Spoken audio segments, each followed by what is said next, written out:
கோடி நன்றி சொன்னாலும் உமக்கது ஈடாகுமோ?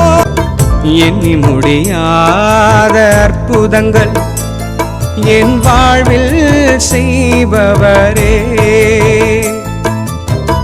எண்ணி முடியாத அதிசயங்கள் என் வாழ்வில் செய்பவரே.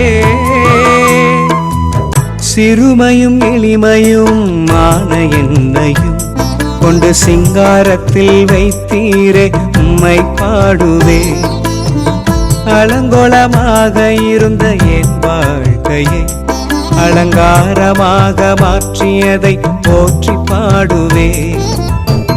புழுதியில் இருந்து எடுத்தீரையா, எந்த தலையை நீ உயர்த்தினீ.